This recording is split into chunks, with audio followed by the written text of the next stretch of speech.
The phone number, if you want to be on the program, 877-97-ERIC, 877-973-7425.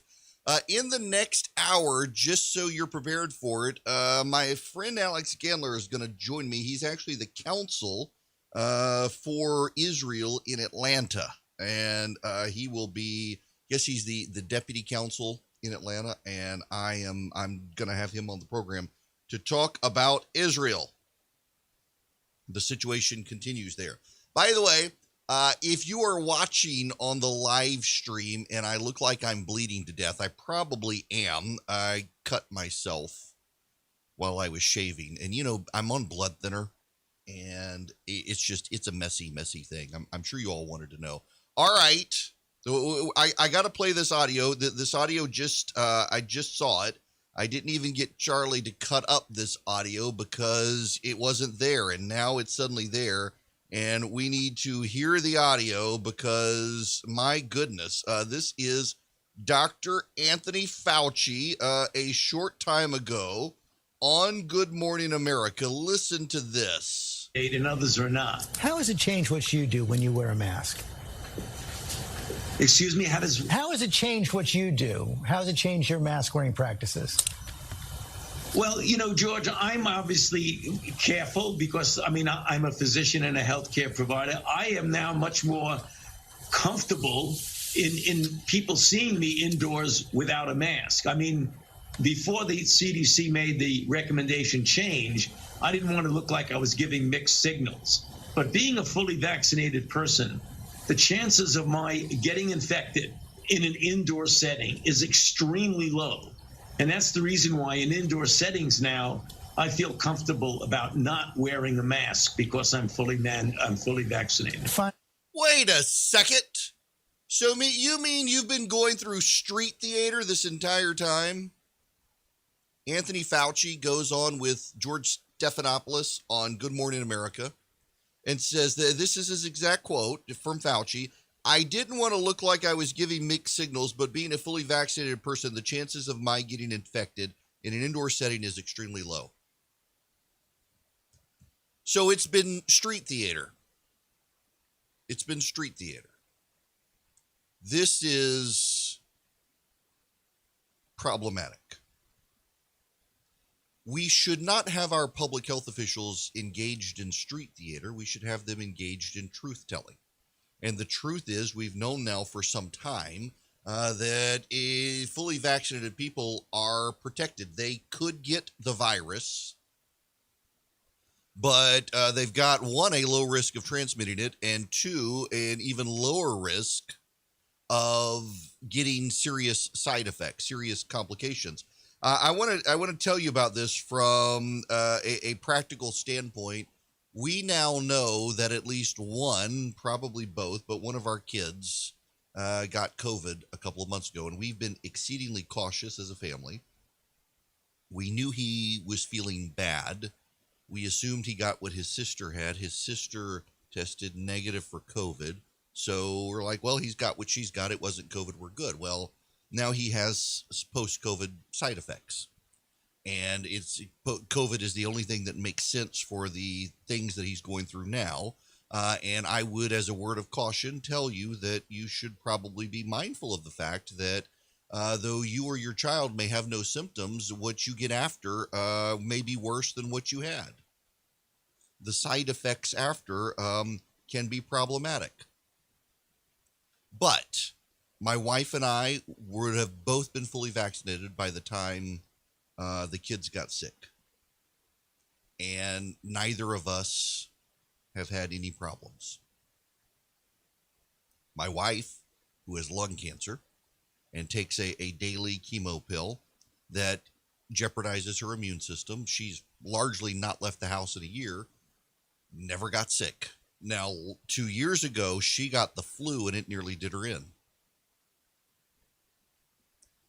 She encountered COVID after the vaccine in our own house on a daily basis and was perfectly fine. Bill Maher, the HBO host, who he got vaccinated, he has tested positive for COVID, missed his show last week for the first time in years, had zero symptoms. if you get COVID and you've gotten the vaccine, you're not going to get sick. It is infinitesimally, you're more likely to die today in a car wreck than to get a serious illness from COVID after getting the vaccine. Nonetheless, I'm shocked. There's a report out from, I think it was from Slate where I read it. I didn't really talk about it yesterday, but there was a story out about a guy who wears an N95 mask. Now get this.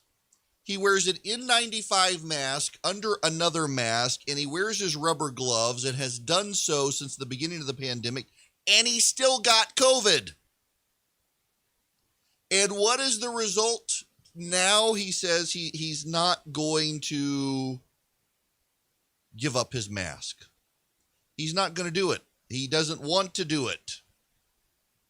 He's walking away from it. The people who will not give up their masks. It was a whole story. Now, over at the American Spectator, David Catrone has a story out.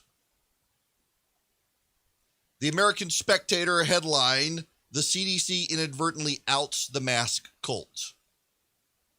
The strange collection of secular zealots with no scientific credibility." So David Catrone, who I do not know, has this story up about the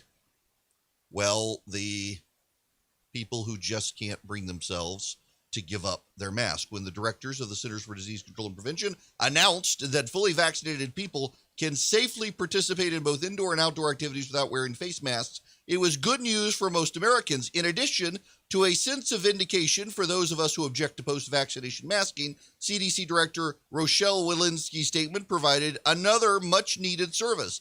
It forced the metastasizing mask cult to reveal itself as a coalition of anti-science zealots and petty tyrants. A typical example of their collective response to the CDC guidance appeared in the Washington Post under the title, "The CDC Shouldn't Have Removed Restrictions Without Requiring Proof of Vaccination." It's a very bizarre read, frankly, and you've got, for example, Harvard epidemiologists coming out as well saying, wait a second, we need people to tell us that they've been vaccinated. And then there's the excuse making as well. You know, one of the reasons lower income workers aren't coming back to work? The mask mandate that ended when? A couple of days ago. Harry Enton on CNN. These people who aren't wearing the mask or who aren't vaccinated are the people who are social distancing the least. It's the vaccinated Americans who are social distancing, as you see on your screen right here.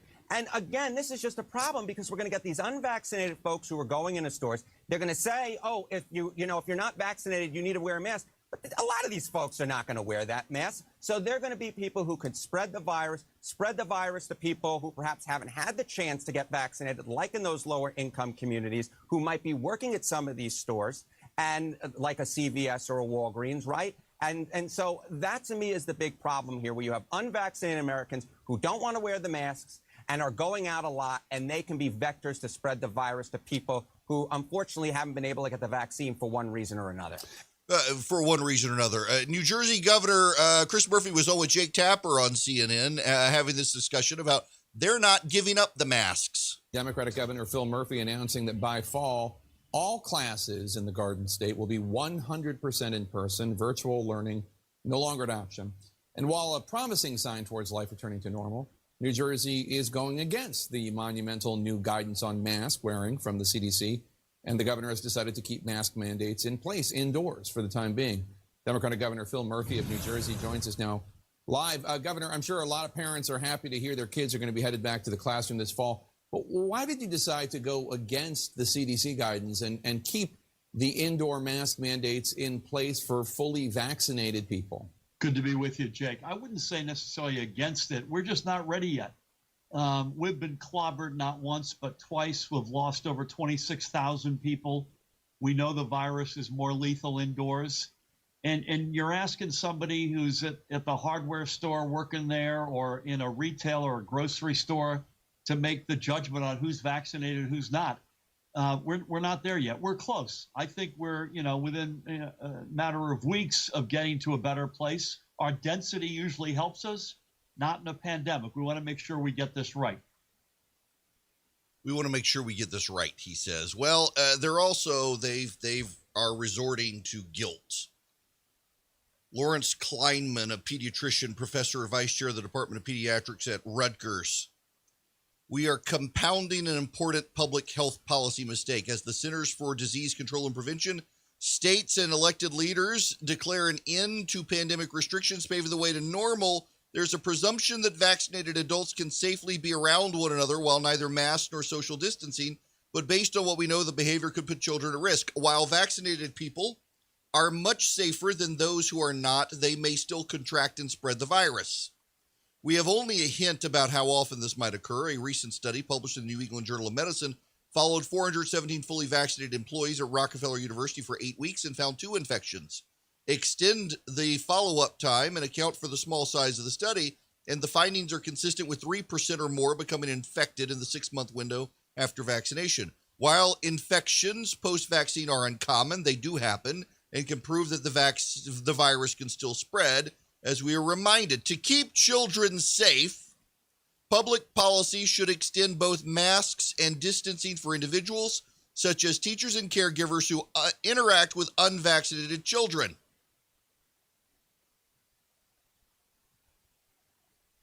We began the pandemic with the erroneous conclusion until things began to change in April that children were spared the ravages of COVID-19. But over the course of the crisis, we've come to understand that children infrequently get very sick and rarely die. As shown in a study published in the medical journal JAMA Pediatrics in May 2020, while children with at least one identifiable pre-existing condition make up a majority of COVID-19 patients in U.S. and Canadian pediatric ICUs, about 17 of these children had no pre-existing conditions. Now, wait just a second. Please wait just a second. In a cross-sectional study of 46 North American pediatric ICUs between March 14th and April 3rd, 2020, 48 children were admitted to 14 in the U.S. and none in Canada. A total of 40 had pre-existing underlying conditions. 35 presented with respiratory symptoms. 18 required invasive ventilation, and hospital mortality was 4.2%. 48 children. That's what we're dealing with. The experts who tell us, please wear your masks to keep kids safe. How many children die each day in car wrecks? I'd like to know the answer. Let's see, 4,074 in a year.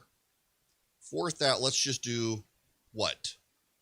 4,000 in a year divided by 365. So that's roughly 11 children a day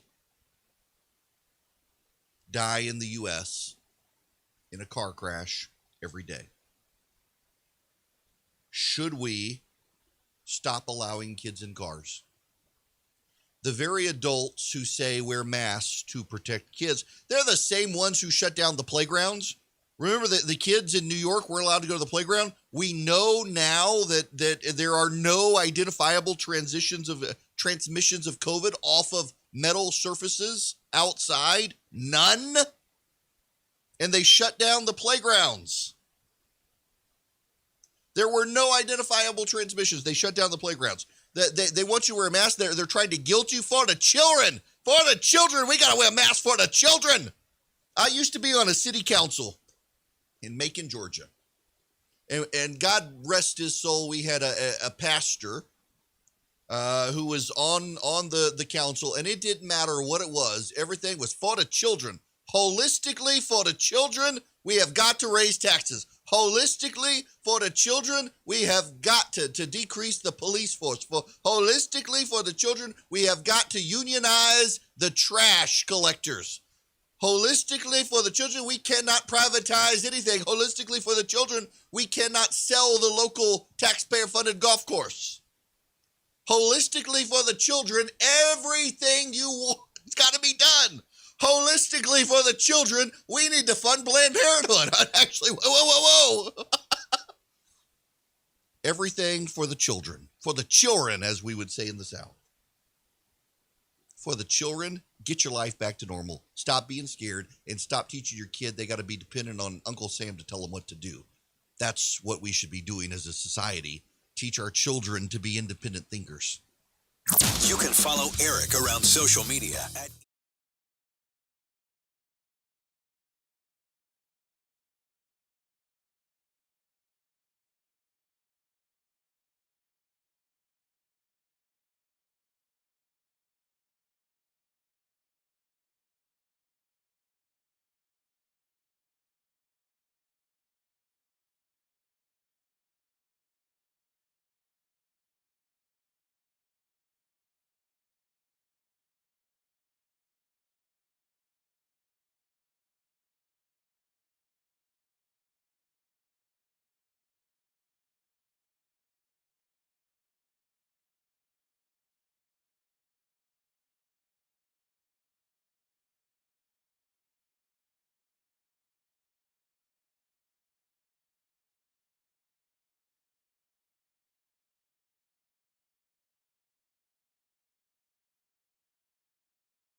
Hello there. It is Erick Erickson here. All right. So first of all, let me give you the phone number, 877-97-ERIC, 877-973-7425. A group of more than 100 retired generals and admirals signed a letter accusing President Joe Biden of being a communist. It's a very bizarre letter. By now, you've probably heard about the letter. It's an open letter from retired generals and admirals It reads, during the 2020 election, an open letter from senior military leaders was signed by 317 retired generals and admirals, and it said the 2020 election could be the most important election since our country was founded.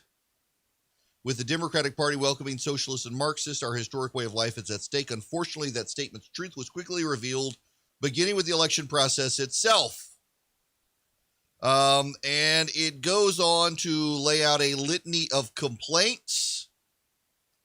And under a Democrat Congress and the current administration, our country has taken a hard left turn towards socialism and a Marxist form of tyrannical government, which must be countered now by electing congressional and presidential candidates who will always act to defend our constitutional republic. The survival of our nation and its cherished freedoms, liberty, and historic values are at stake. We urge all citizens to get involved now at the local, state, and national level to elect people. And it's got a list, a long list of retired admirals and generals.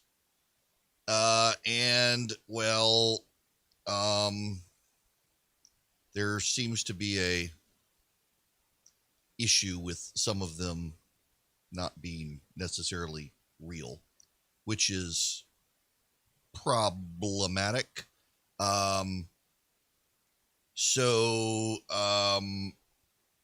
It appears that they're peddling a number of myths, among others. They have changed the list of signatories, and it turns out there's no real person on this list. Well, one of the people who was given, they've edited the letter now, it appears, to change the names, shall we say, to get rid of the one name that was rather problematic. Jack Meoff was his name. Yeah. They Ben Dover did not sign the name. It was cleaned up. His name has been removed, but he was there. Yeah. Yep, he's not there now. I don't know whether there was a happy ending to the story or not, but his name has been removed from the letter, apparently. Gosh, you would think that they would vet stuff like this, 30. But apparently not. All right, we must move on. By the way, did you know what Florida's COVID death toll is right now? It's 58 deaths and less than 2,000 new cases after Ron DeSantis opened the state and they said the whole state would be destroyed. Yeah. Not happening, or in Texas.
Hello and welcome. It is Erick Erickson here. The phone number, should you wish to be on the program, 877-97-ERIC, 877-973-7425. Go order Omaha Steaks today. Do it. Do it today as if your life depends on it because, well, it may when you get to Memorial Day and the crowds are so large at the grocery store and they buy up all the meat, you're going to get better stuff from Omaha Steaks. If you go to omahasteaks.com, you put Georgia in the search bar, you will see the Let's Go Grill package. You will get their butcher cut fillets that are famously aged to bring out the best flavor. You'll get sausages. You will get pork chops. You'll get chicken breast, boneless, skinless, and you'll get $20 off your first order. But you will also get 12, count them, 12 hamburgers for free. They're not just your ordinary standard grocery store ground chuck. They are Omaha steak burgers. They're delicious. I had them on Sunday night. I put them on the Blackstone and made smash burgers, and they were incredible. You, too, could do this. You go to omahasteaks.com. You put Georgia in the search bar. You will see this incredible deal at a great value. You go $20 off your first order. You get those 12 burgers for free. Your family thanks you. You stand by the grill Memorial Day weekend, beer in hand, flipping burgers, and you're the hero of the day. Thanks to you and Omaha Steaks. Go there now. Friends, there is a collective freakout happening on the left. You need to know about it.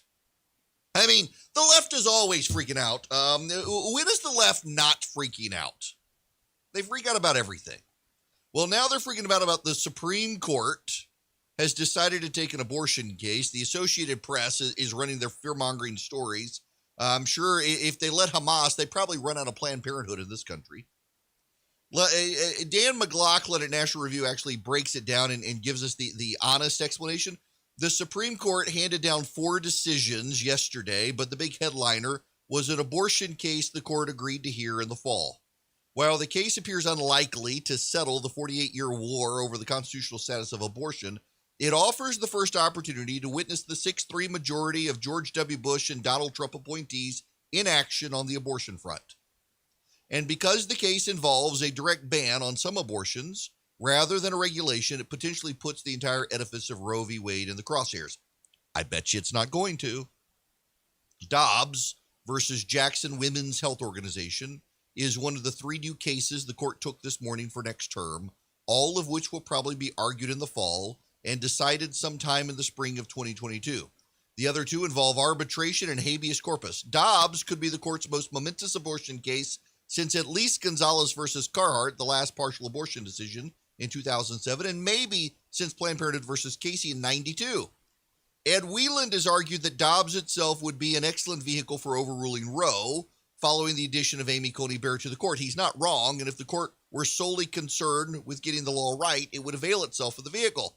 But we shouldn't expect Dobbs to be the case in which Roe v. Wade goes down. More likely, the court could start cracking open the internal contradictions in its prior abortion jurisprudence, paving the way for more dramatic progress later, much in the way that the court's liberals used decisions striking down sodomy laws and the Federal Defense of Marriage Act to lay the legal groundwork for overturning state bans on same-sex marriage. If John Roberts and some of the other Republican appointees on the court are not on board with that campaign, we will know from their opinions in Dobbs. Recall that Roe, based on medical science of 1973, is understood by Justice Harry Blackmun, not a doctor, and without regard for anything in the Constitution, originally divided pregnancy into trimesters for the purpose of abortion jurisprudence. First trimester abortions are absolutely protected from state law under Roe. States were able to regulate but not ban second trimester abortions. Casey, written 19 years later, undermined the increasingly arbitrary trimester framework by shifting the focus to when the unborn child becomes viable to live outside the womb, itself a line that modern medicine has been moving back with advances in care for premature births, and reorienting the main thrust of abortion law around when regulations place an undue burden on abortions.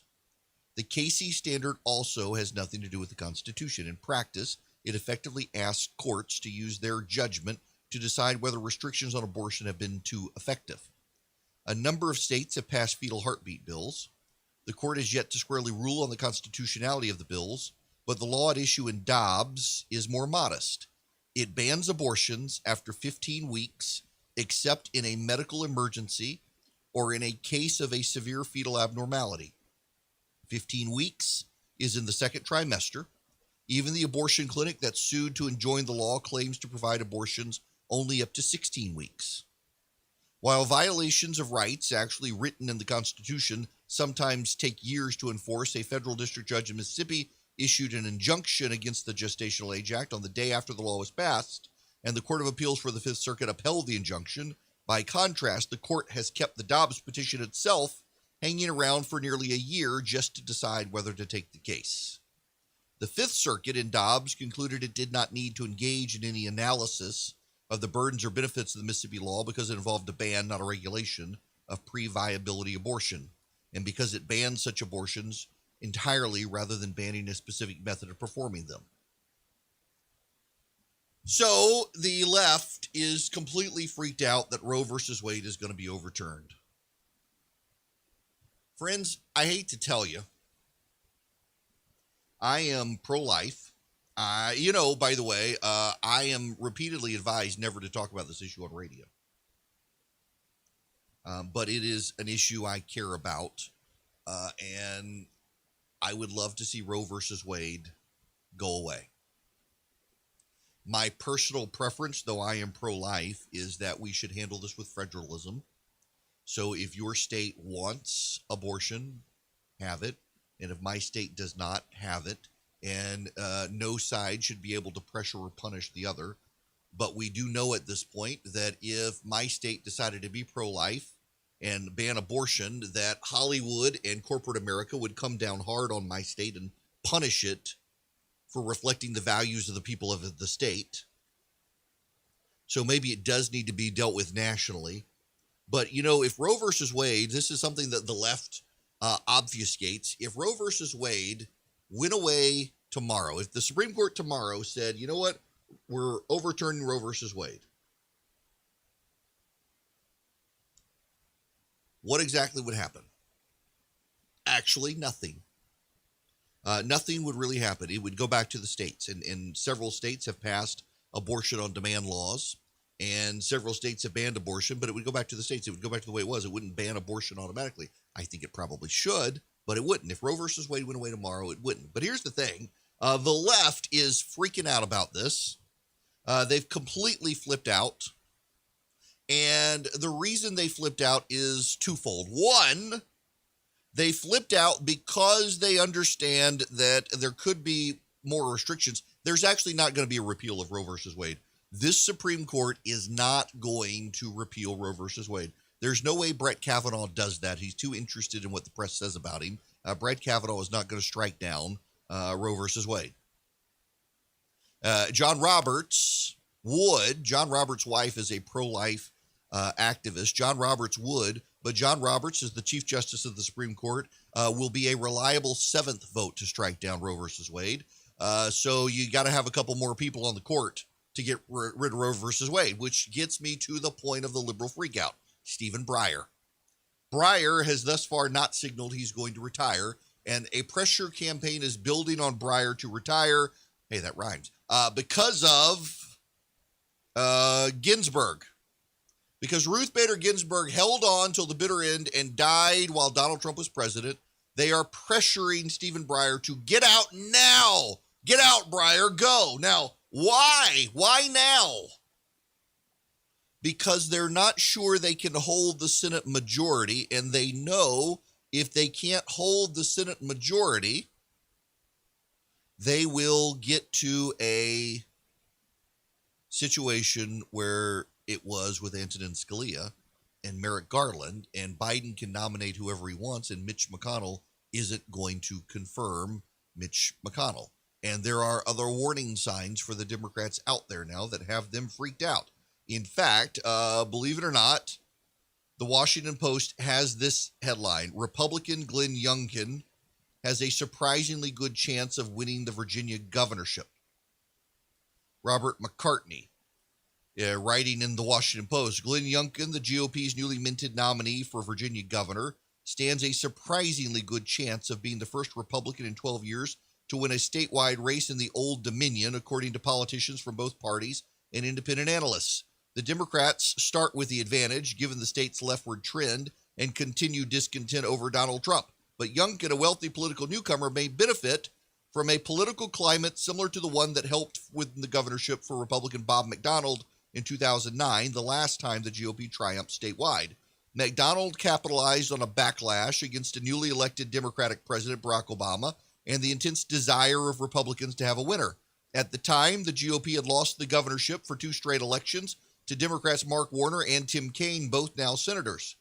Youngkin, 54, who was raised in Virginia Beach and now lives in Great Falls, appears to be an effective retail campaigner who's comfortable on stage. With a personal fortune estimated at $254 million from a career that lifted him to co-CEO of the large DC-based Carlyle Group investment firm, he's got plenty of money for ads and field operations.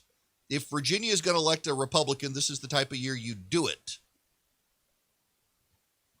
It will be a competitive race, and he's running against Terry McAuliffe again. Now, I will tell you this. They're going to try to make him denounce Donald Trump, and they will attack him for everything the Carlyle Group did, much like they did Mitt Romney. But he's got a chance, and the fact that even Democrats in Virginia are pointing out he's got a chance makes them concerned, because if Glenn Youngkin can win in Virginia, Republican senators can win as well and take back the Senate. And then there's the problem of redistricting.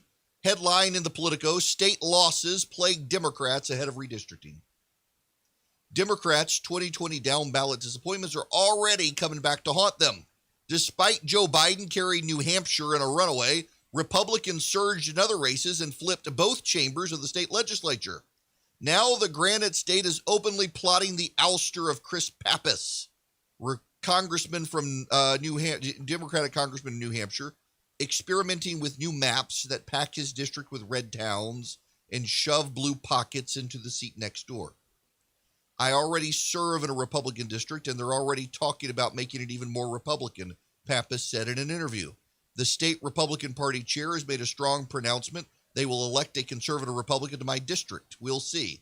His plight encapsulates one of the real-life impacts of Democrat failures to make more inroads in state capitals over the last 4 years, even as they claim both chambers of Congress and the White House. Dozens of Democratic members from states large and small, including rising stars like Sharice Davids and Carolyn Bordeaux. Okay, stop right there. I live in Georgia. Have you ever heard of Carolyn Bordeaux? Most people in Georgia haven't heard of Carolyn Bordeaux. If Carolyn Bordeaux is a rising star, I'm the King of England. Nonetheless, these rising stars now find their political survival might be at the mercy of Republicans eager to grab every inch of territory. Republicans are just a half dozen seats shy from reclaiming the House, and some strategists believe they can achieve that through new maps alone by squeezing every last advantage. Acutely aware of the stakes and desperate to avoid a repeat of their 2010 rout, Democrats poured large sums in strategic redistricting targets in states like Texas, North Carolina, Kansas, and Minnesota, thanks in part to new Democratic governors elected over the past 4 years. They're in a better position than they were last decade, but in terms of planning for redistricting, 2020 was a bust for Democrats. The party failed to flip any state legislative chamber and ended up losing 2, both in New Hampshire. Republicans there have mused about how to improve their chances, but it's not just there, it's elsewhere. They're looking at Kansas. They control Georgia and Texas. In Kansas, the Democrats hold the governorship, but they needed to flip 1 seat in the state House and 3 in the Senate to be able to break the Republican supermajorities that can override the governor's veto. In North Carolina, the governor can't veto redistricting decisions. In Florida, Republicans control everything, forcing a number of Democrats in Congress to seek statewide office. It's brutal. It's brutal. Republicans plan to axe the district of either Bordeaux or Macbeth, leaving the 2 Democrats to fight over 1 blue seat in northern Atlanta. They may get rid of both. Maybe. I think they are going to pack them together. For those of you not in Georgia, these 2 seats were both Republican seats. The 6th congressional district, Lucy Macbeth, fell to the Democrats in 2018. The 7th Congressional District, Carolyn Bordeaux, fell to the Democrats in 2020, barely, both of them. You join them together, make it a Democratic district. You improve Barry Loudermilk, who's in I forget what district number his is, the 11th, I think. Yeah, the 11th. You'll make his more Republican. You merge him with Marjorie Taylor Greene, or you leave Marjorie Taylor Greene alone. There's a movement now. The thinking had been Republicans in Georgia would try to get Marjorie Taylor Greene out of the Congress by redistricting her out. They're actually now, the growing conventional wisdom is leave her there. She can't go any further. You don't want her running statewide and screwing things up, so you leave her in the House of Representatives. It's not a bad idea. We'll find out. But the Democrats are realizing more and more, not only are they going to lose the House of Representatives, they may very well now lose the Senate. They may very well now lose multiple other legislative seats at the state level, thanks to redistricting. They maybe can pick up some statewide seats, but the Senate's on the table. And if the Senate's on the table and the Supreme Court's considering abortion cases, well, then, my goodness, they better rush to get Stephen Breyer off the court before Mitch McConnell takes back the Senate and we have a vacancy for 2 years while we settle another presidential election. The odds of that have gone up tremendously today with all of the new data coming out showing Republicans actually making gains with voters, and it's starting to freak out the left big time. You can follow Erick around social media.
Hi there, it is Erick Erickson. The phone number is 877-97-ERIC, 877-973-7425. Coming up in the next hour, Alex Gandler is going to join me. He is the Israeli counsel for the Southeast United States in Atlanta. We're going to talk about the Israel-Hamas situation. That'll be at the bottom of the next hour, 35 after the hour. Now, we need to talk about ratings. Ratings are what advertisers focus on. And Saturday Night Live is collapsing. This from the Daily Wire. It appears that they now have their lowest ratings ever.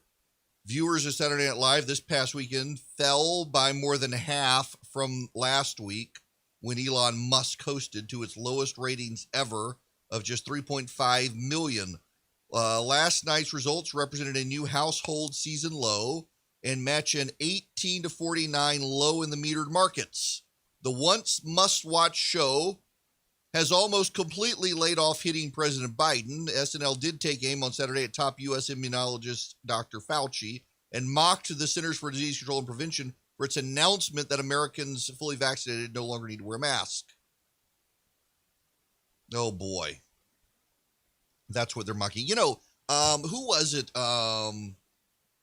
who said that we're just not, if people are afraid is Donald Glover, I think it was, that comedians are no longer funny because they're afraid of getting canceled, and it's true. You can't make jokes about anything. The left finds you not funny. What was the woman, Hannah, what's her name, had the HBO or the Netflix special? She's a comedian, and she had a Netflix special, and it was not only not funny, but people were actually complaining, what was this that I was watching? This isn't actually very funny at all. And people were, others on social media were attacking those people for going after this comedian for having a not funny comedy special. That's the point. Postmodern comedy's not funny. Really. That was actually their argument, that the new funny is not funny. Can you really, this is what people thought. By the way, meanwhile, I've got the ratings for the demo. So now you need to understand the demo. The advertisers only care about 25-year-olds to 54-year-olds. If you're older than 54, advertisers don't care about you. You are what's called outside the demo. All the time, I get a bunch of old people who complain about stuff I've said, and you know what? They're outside the demo. Now, here we go. Tucker Carlson was number 1 in the demo for Friday night. The 5 was number 2. The Ingraham angle was number 3. Hannity was number 4. Rachel Maddow was number 5. Greg Gutfeld was number 6. Fox News Primetime, number 7. Anderson Cooper, number 8. Special Report with Brett Baer, number 9. Aaron Burnett, number 10. CNN Tonight with Don Lemon, number 11. So in the top 5, 4 of the top 5 are Fox. In the top 10, you've got all of Fox's shows, one MSNBC show at number 5, and then number 8 and number 10 are Anderson Cooper and Aaron Burnett from CNN. This is why they're trying to shame and stigmatize Fox. And you know, the more that they obsess about Tucker Carlson, the more Brian Stelter on CNN cries about Fox News, the better Fox's ratings are. And they probably do need to be mindful of the fact that they're helping Fox, which is great. The 25 to 54 demographic, the thinking is that Fox's viewers are older and aging out of the demo, and it turns out they're leading in the demo too. 15. That's bad news for the rest of the media. Good news for Fox News. Good news for conservatives, frankly, that's happening.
Greetings, welcome, glad to have you with me, really delighted you're here. The phone number is 877-97-ERIC, 877-973-7425. The fallout continues from the Associated Press cohabitating with Hamas. It really is an unbelievable story. Y'all, wait a second. I got to say this. I am actually frustrated, I think maybe the word, angry, that there isn't more outrage. That the Washington Post literally ran a news analysis piece that argued more Israelis need to die for there to be peace in the Middle East.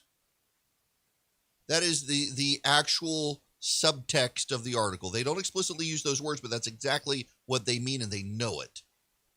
The Washington Post did an analysis explainer of what Israel's Iron Dome defense system is. And the analysis argues that because it's so effective at keeping Israelis safe from Hamas rocket attacks, that Israel has no incentive to seek peace. That if more Israelis died from Hamas rocket attacks, Israel would have to seek peace. That was an actual news article. That was an actual news analysis piece in the Washington Post. More Jews need to die for there to be peace in the Middle East. And everyone's just okay and moves on.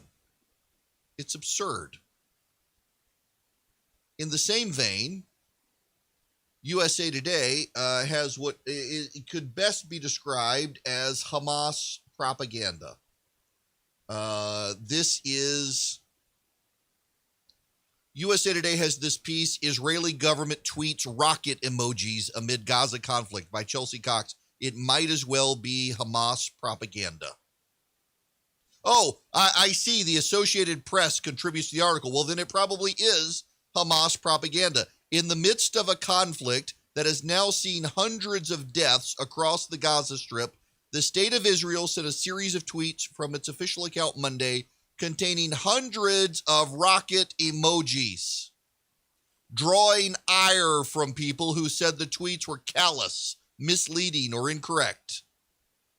Just to give you all some perspective, these are the total number of rockets shot at Israeli civilians, said the tweet. Each one of these rockets is meant to kill. Make no mistake, each rocket has an address. What would you do if the address was yours? Palestinian militants in Gaza fired more than 3,200 rockets into Israel since fighting began Monday, May 10th, and the Israeli military has launched hundreds of airstrikes. The violence between Israel and Gaza's Hamas militants terrorist group hit its worst level since 2014. Now, wait a second. Here we go. At least 200 Palestinians, including 59 children and 35 women, have been killed and some 1,300 people wounded, according to the Gaza Health Ministry, which is run by Hamas. On Saturday, a targeted airstrike by Israel destroyed the offices of the Associated Press and Al Jazeera, which was a building of Hamas. They don't put that in there. This is bizarre, and you've got them actually upset that Israel is showing the number of rockets fired by Hamas, and they think that Israel is somehow callous in showing people the number of rockets fired by Hamas. That is absurd. The media continues to do the bidding of Hamas. It is a terrorist group whose mouthpiece is the American Press Corps. Senator Tom Cotton took to the floor of the Senate on this issue. Besides, I must observe, why is the Associated Press sharing a building with Hamas? Surely these intrepid reporters knew who their neighbors were. Did they knowingly allow themselves to be used as human shields by a U.S. designated terrorist organization? Did the AP pull its punches and declined to report for years on Hamas's misdeeds. I submit that the AP has some uncomfortable questions to answer. Yet the AP and its fellow journalists are in high dudgeon about Israel's wholly appropriate airstrike.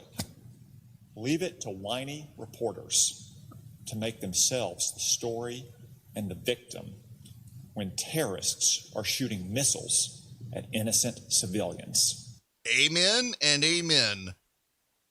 David Arsenian at National Review has more than 1,500 Hamas rockets were flying towards Israeli citizens with the express purpose of murdering citizens.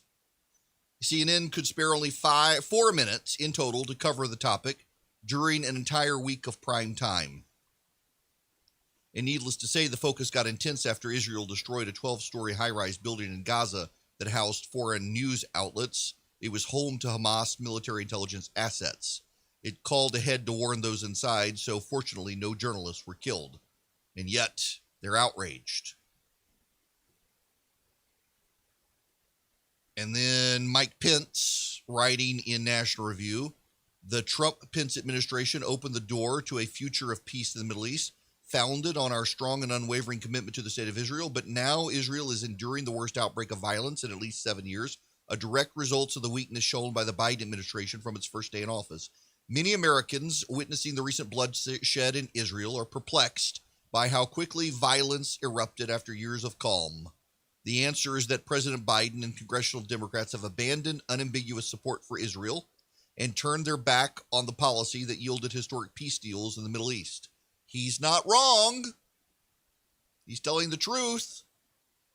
Anthony Blinken is the new Secretary of State, though, and he has finally come out and made clear that Israel has a right to defend itself, despite Democrats saying otherwise. We've been working intensively behind the scenes to try to bring an end to the conflict. Israel has the right to defend itself. There is no equivalence between a terrorist group indiscriminately firing rockets at civilians and a country defending its people from those attacks. So we call on Hamas and other groups in Gaza to end the rocket attacks immediately. End the rocket attacks immediately. They should. But this is, interestingly enough, it's dividing the Democrats. It's actually pretty aggressively dividing the Democrats. Bernie Sanders and Alexandria Ocasio-Cortez have begun pushback after Joe Biden voiced his support for Israel. This is a growing schism within the Democratic Party over the U.S. relationship with Israel. Some progressive lawmakers demand President Biden take a tougher stance on the Israeli government. The divide comes amid the worst violence between Israel and Palestinians since the devastating 2014 war in Gaza. The outbreak began in East Jerusalem when Palestinian protests and clashes with police broke out in response to Israeli police tactics during Ramadan and the threatened eviction of dozens of Palestinian families by Jewish settlers. Biden condemned the violence and asserted Israel's right to defend itself, eliciting a swift backlash from some members of his own party. This is what happens with the support of the United States, Representative Alexandria Ocasio-Cortez said Saturday, tweeting a video of Israel bombing and destroying a building housing the Associated Press, which also housed Hamas. In a New York Times op-ed, Bernie Sanders similarly urged the White House to speak out against the Israelis, arguing that U.S. involvement is vital to de-escalation. Paul Begala was on CNN talking about this divide. Paul, what do you make of the divisions among House Democrats and in the Democratic Party in general over support for Israel? We've seen some real divisions in the statements from Congresswoman Tlaib and Ocasio-Cortez and others compared to pretty stalwart defense of Israel by President Biden. Yeah, I think it's real, and I think it's deeply problematic as an American first, not just a Democrat. I'm a very strong supporter of Israel myself. Of course, I served a president, Bill Clinton, who's a very strong supporter of Israel and who advanced the peace process. I think that's the way to do it. But you're right, there's a generational divide in the Democratic Party.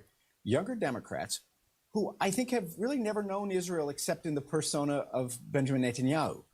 And Netanyahu took a huge gamble and insulted Barack Obama, insulted Joe Biden, and really cozied up to Trump. And older guys like me remember and maybe know more of the history of what a stalwart, terrific ally Israel is for America, no matter who the leader is. I mean, I still loved America when Donald Trump was a president. I still love Israel, even though I don't agree with Mr. Netanyahu. In fact, our viewers should know I went to Israel in 2015 and worked for the opposition against Bibi Netanyahu. But I think you're right. There's a generational divide where younger Democrats are much less supportive of Israel. And, I got to say, younger Democrats are kind of ignorant of history. I mean, the left, this is, if you need to read a book to understand where the left is, I do highly encourage you, it's still prescient this day, Jonah Goldberg's Liberal Fascism. One of the points he makes in that book is that the left has never had to learn history because they think all things are new and they can create all things new, and so they never learn their history. But one of the things that's happened here that you do need to understand is very specific. Before critical theory, before critical race theory, the seeds were already planted from French philosophers into left-wing politics, and they were embraced by Edward Said, a Palestinian progressive Marxist scholar who convinced the American left that they needed to be on the side of Palestinians in the 1960s because the Israelis were Jews, and the Jews were the ultimate colonizers. That the Jews, you hear this argument to this day, that the Jews, if you believe the Bible, invaded Canaan and slaughtered everyone and took over. They were eventually pushed out of this land that was not theirs, which begs the question, where did they come from? Actually, Canaan to Egypt, back to Canaan, but nonetheless, he ignores that point. That they came in, they slaughtered, they took over, they were colonizers. And then the Romans colonized them and drove them out and gave the land back to the people and called it Palestine, which was a modern translation of the Philistines. Not really, but kind of, sort of. And that's not actually the history there, but Said didn't care about the history. He was actually more interested in the propaganda revisions. In the 1970s, the name Palestine largely stayed through the Byzantine Empire, the Ottoman Empire, the British mandate for Palestine. In 1917, they said that they would restore a land for Israel, and World War II cut that short. In 1947, they gave the land to Israel, and the Arabs immediately started fighting with them, did not want to hand over any territory to the Israelis. The Israelis set up their nation in 1948. There's a great war. Israel is able to expand its borders and holds on. And Edward says, see, not only were they colonizers, they were violent, militaristic European colonizers. All those Jews came from Europe.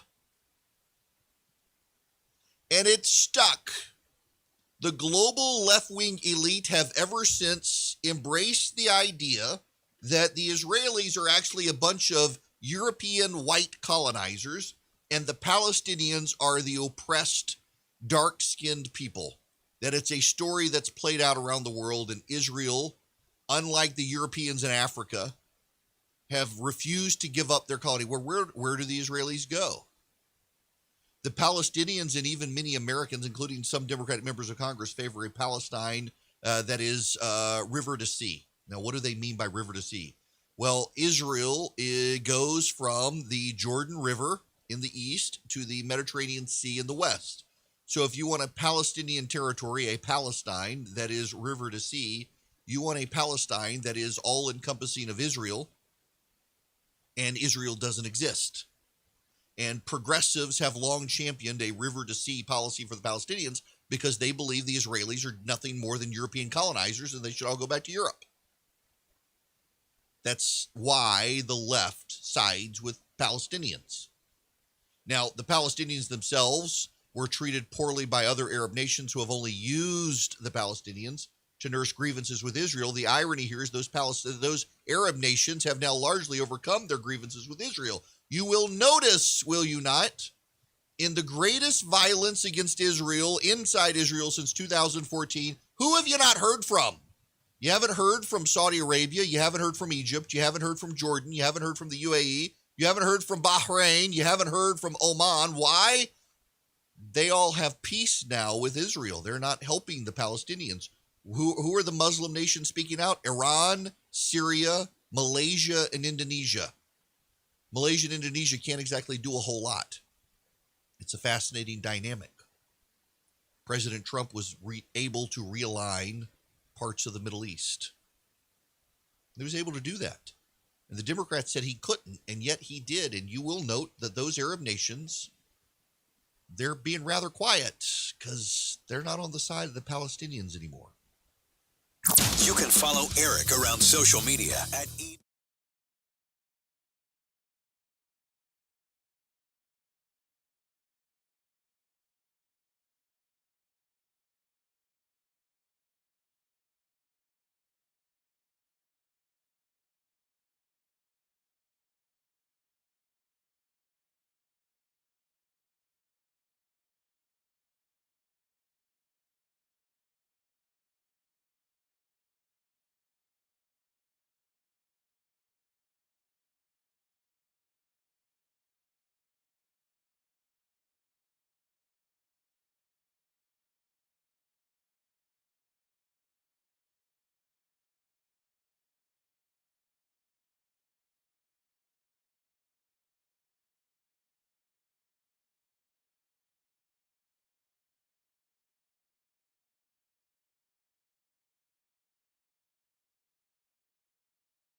Hi there. It is Erick Erickson here. The phone number is 877-97-ERIC, 877-973-7425.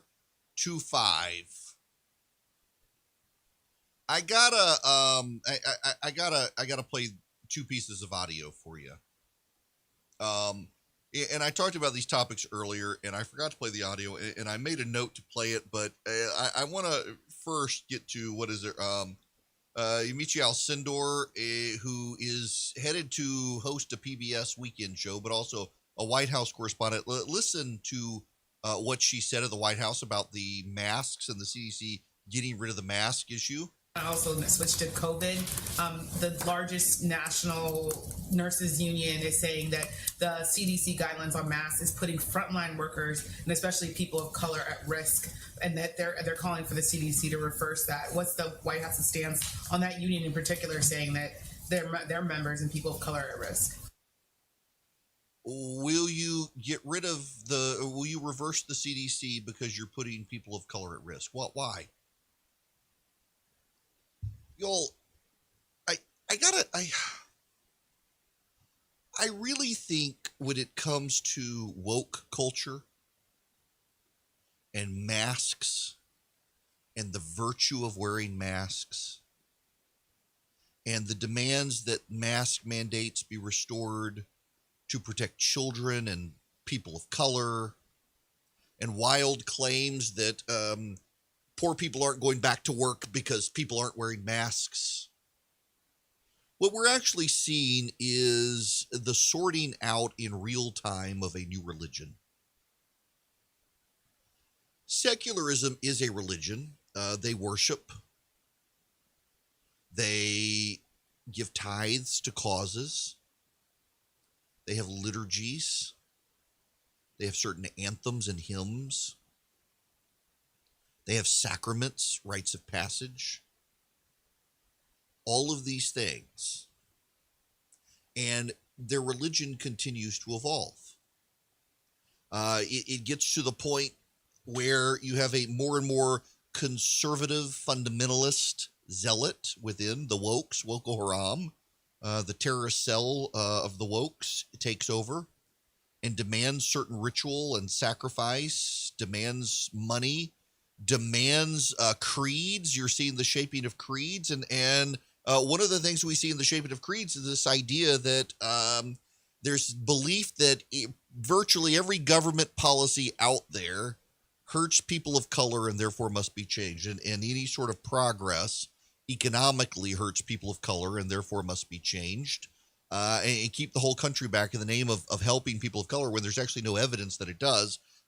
We don't have any evidence that getting rid of the mask mandate disproportionately hurts people of color. And yet we have a White House correspondent asking the president to reverse the mask mandate because she is convinced that it does. We have a CNN contributor convinced that though more children die per day in car wrecks in this country, that adults must keep their masks on in front of children to protect the children. They claim to be a party of science, but they are a deeply faithful, devout religion of zealots. Their sacraments are abortion. Their sermons are the protesters. Their churches are the protests. Their tithes are the money to left-wing causes. Their creeds are Black Lives Matter, not all lives matter. And on it goes. It is a new religion we're seeing, and it's taking over the secular press, among others, and will shape how they cover everything in this country. Will completely upend how they shape the country and the conversations within the country, because they're not out there to tell us what's happening. They're out there to spread a new gospel, a gospel of woke.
Hello and welcome. It is Erick Erickson here. Delighted to have you with me today. The phone number is 877-97-ERIC, 877-973-7425. If you'd like to be a part of this here program.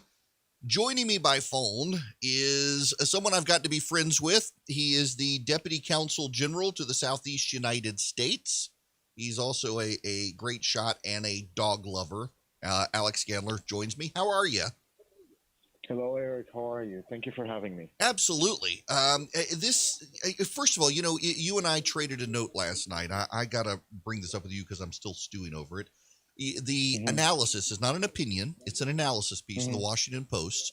Suggests that if only Israel did not have the Iron Dome system, it would be more likely to negotiate with terrorists for its peace. I think exactly the opposite. If we didn't have the Iron Dome system, scores of Israelis would have been killed by 3,500 rockets fired at Israel from 9 days ago. For the past 9 days, 3,500 rockets put millions of Israelis in shelters. Luckily for us, we do have the Iron Dome system. It intercepted around 90% of the rockets that went on were supposed to hit civilian population in Israel. The Iron Dome system is a smart system, so it knows how to avoid firing an interceptor towards a rocket that is going to just fall in open territory. Around 30% of the rockets fired by Hamas, of those 3,500 rockets, fell inside of the Gaza Strip. Some of the casualties you see that are reported are actually casualties done by Hamas. We have proofs of that. In the first couple of days, 9 children that died because of Hamas rockets falling in their own territory. So when you say the Gaza Strip, what is that for folks who don't know? So the Gaza Strip is in the southwestern region of Israel, bordering with Egypt. Oh gosh, Alex, I'm sorry, I misheard you. I thought you said a gather. Gaza. Okay, I thought you meant there was some, like in Star Trek, the demilitarized zone between the Federation or something. That there was. I just like, wait, is there some big area of land? Okay, so it's the Gaza Strip. Yes. So the Hamas rockets are falling there, including I saw this amazing report the other day that I think it was the IDF tweeted out that Hamas was trying to put explosives on a drone, and the IDF was able to take it out as it was above the Hamas terrorists. And I think it was the USA Today report on this that essentially alleged that Israel was dropping drones on Hamas as opposed to it being Hamas's own drone. Yeah, you're absolutely right. That report was the report of drones is very true. Hamas operatives, terrorists tried to launch drone attacks, suicide drones at Israel. One of those drones was intercepted as it was beginning its ascent towards Israel and exploded and killed the operators of the drone. Even more than that, I can tell you that Hamas tried to send a miniature submarine filled with explosives to Israel, and was intercepted on the coast of Gaza. There's a very interesting video showing exactly that on Twitter. Good grief. So let's back up a little bit. Can you give folks the parameters of how did this current violence start? I know it was during Ramadan, and there were rumors of expulsions of Palestinians that wasn't actually true, and it just escalated. Right. So this whole narrative of 5 or 7 families that have a land dispute in East Jerusalem with Jewish landowners, not the government, by the way. The government of Israel does not own the land. Who owns it are private individuals who are trying to get rent from their land. That does not start a war. Mm-hmm. That does not start 3,500 rockets shot at Israel, 7 rockets shot at Jerusalem. What starts this is Hamas going for a power grab from the Palestinian Authority, from the Fatah. A couple of weeks ago, people mostly in the international media missed it because they decided not to report such a large event. The Palestinian Authority president, Mahmoud Abbas, who's been in power for the past 16 years, has declared elections after 16 years. After he declared those elections, he decided to cancel the elections because of polls. He saw polls that showed that Hamas is going to have a win in these elections, and the Fatah, who is the continuum of Yasser Arafat's movement, will lose. The second they canceled the elections, Hamas understood that it's not going to grab power the way it wanted to, so it's going to use Israel in order to grab that power. Now, that power is not just power. It's not just influence. It's also a lot of money. Hamas is funded by Iran. I saw reports about $360 million a year. And the Palestinian Authority as a body is funded far more than that by other countries as well. It gets a lot of donations from countries in Europe. The U.S. gives donations. The Arab countries give donations. So Hamas was fighting for that power and money of being in charge of the fate of the Palestinian people. And in order to do that, they wanted to show that it is the one that's standing up to Israel. It is the one who's protecting Palestinian rights. And to squeeze on the Fatah in order to have the elections or just overthrow it by power, just as it did in the Gaza Strip in 2007. So now, part of the frustration that I have here, having grown up in the Middle East and well aware of Hamas, and I don't think that when, like, for example, the coverage of this past weekend of the Hamas building being blown up by Israel and Al Jazeera and the Associated Press were in the building, and you would never know Hamas controlled the building or that Hamas has a pattern of launching rockets from civilian areas, knowing if Israel responds, people could get killed, and Hamas has a PR front they can win. And I would love it if you could explain that so that people understand what's actually happening. Sure. So, by the way, it's like, really, I'm talking about news from the last 5 to 10 minutes. Just saw a report. Actually, it was a bit more than that, looking at the timeline now. But I saw a report about Secretary of State Blinken responding to a reporter asking him a question in Iceland. It's a reporter from the Washington Post called John Hudson who asked about the building and if information was given to the U.S. administration, and Secretary Blinken saying there was some information exchanged, but he will not go further about it. And I'm talking, of course, about the AP building. We know that Hamas housed intelligence or even cyber capabilities inside of that building. One of their units was stationed in that building. I find it really hard to see how others in the building don't know about it. It is usually quite a known secret when military-style people go in and out of a building. So we know that Hamas intentionally holds assets in civilian buildings. Now, by international law, every building that holds a military asset is a legitimate military target as well.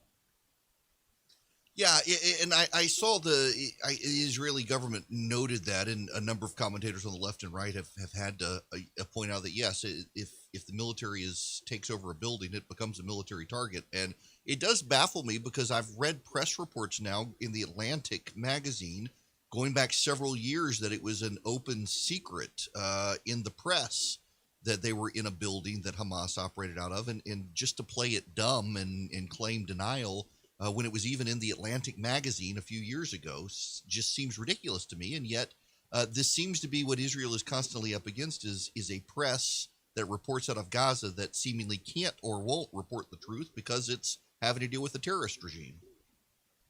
Exactly. The people on the ground in Gaza understand the truth, the way they need to work.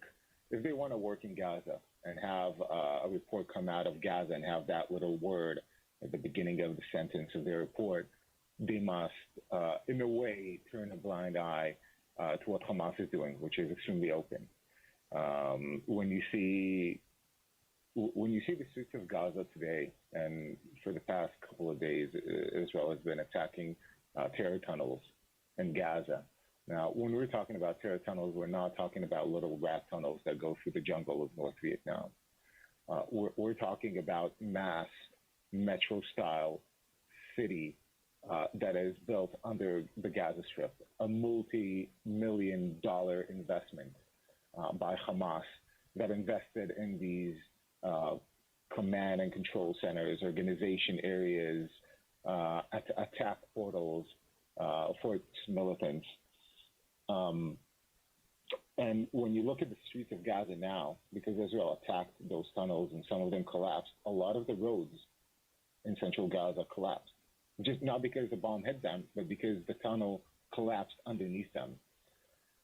Well, let me jump in here, because one of the reports I saw is that Israel, by signaling that it was going to send in troops, convinced Hamas that a ground incursion was coming, knowing that Hamas agents would go into the tunnels that Israel then bombed.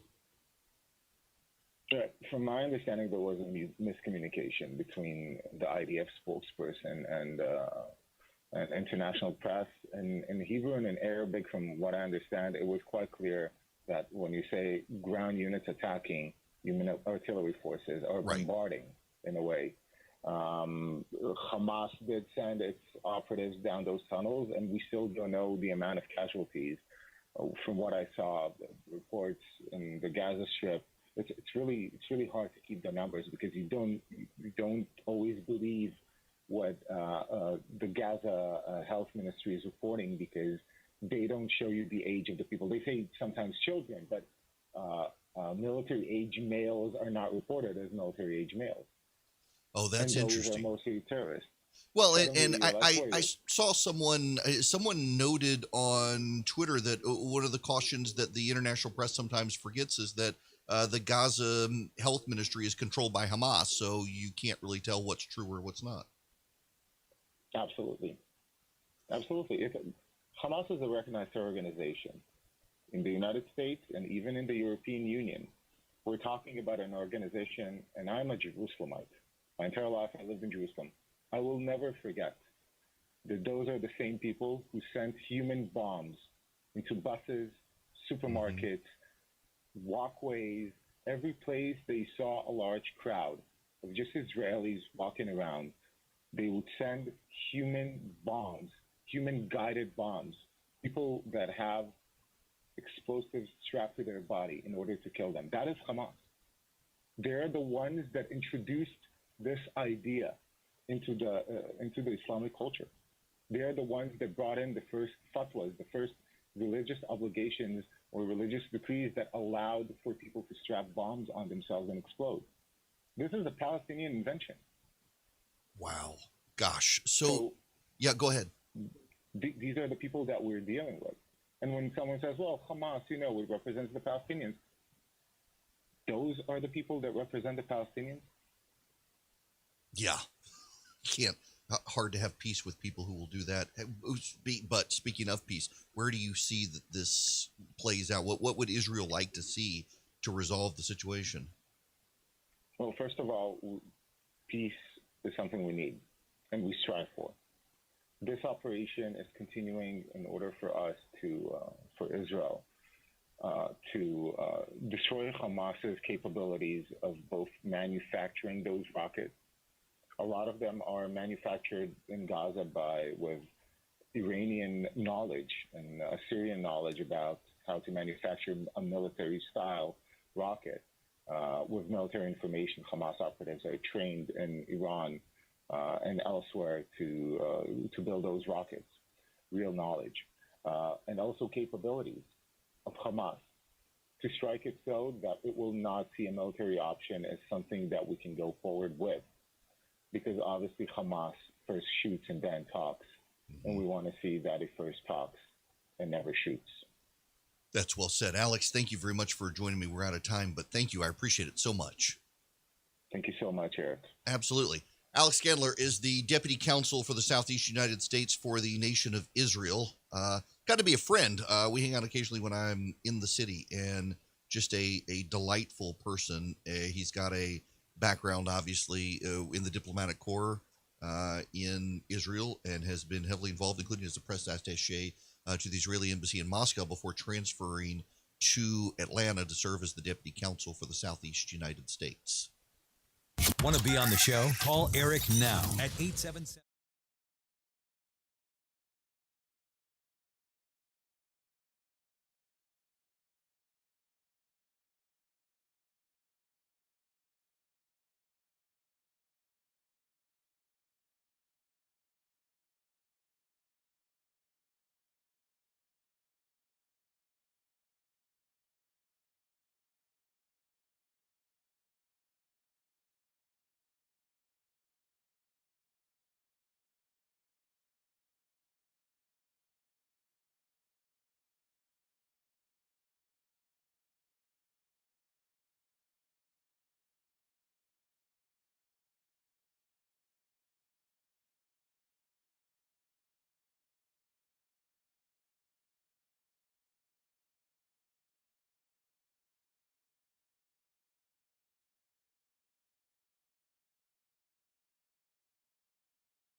Hi there, it's Erick Erickson here, and I want to remind you this program is sponsored by First Liberty Building and Loan. I am totally delighted to have them as a sponsor. They are our first and longest sponsor, and I want them to help you, and you send their business to them helps me. If you are in charge of a business and the finances of the business and you want to grow your business, reach out to First Liberty Building and Loan. Their deals, they do 6 figures and above. So if you need a big deal, go to First Liberty Building and Loan. And their website is firstlibertyga.com, firstlibertyga.com. Spend 5 minutes with them, see if they're a good fit. Thank you to them for sponsoring the program. I want to reiterate something that Alex said, and if you're a subscriber, we're going to push that interview out as a podcast for subscribers to Substack. Text the word data to 33777. You can subscribe. We only send it out to subscribe. We only send these interviews out to our subscribers. It's only $7. You go to text data to 33777. Click any of those links and you'll get a subscribe option. And you can subscribe and get Alex's interview. One of the points that he focuses on is Hamas is a terrorist organization. When I was a kid growing up in the Middle East, in Dubai, we were out of school more than once because Hezbollah tried to blow up our school. And I wish I was making that up. But at one point in my life as a kid growing up in Dubai, we had armed guards at every gate of our school, and everything had to be inspected. And they would literally open your sandwich to see what was in your sandwich. It was so gross. I stopped bringing a sandwich to school. We also had a Hardee's on campus, and Hardee's there was like McDonald's here, and I would get a hamburger because I didn't want some dude, even with gloves on, opening my sandwich up. It was gross. But Hezbollah tried to blow up our school. Hezbollah was an Iranian Shiite Islamic terror group that operated out of Lebanon and hated Israel and hated the United States. Hamas came on in about 1987, and in 1991, agreed to and got Islamic clerics to bless the idea of suicide bombings. Prior to the 1990s, most hijackings in the Middle East were hijackings that rarely ended in the planes blowing up or people dying. Once Hamas got clerics to essentially sanction violence against innocent people, violent terrorist hijackings increased, suicide bombings began, and that all came from Hamas.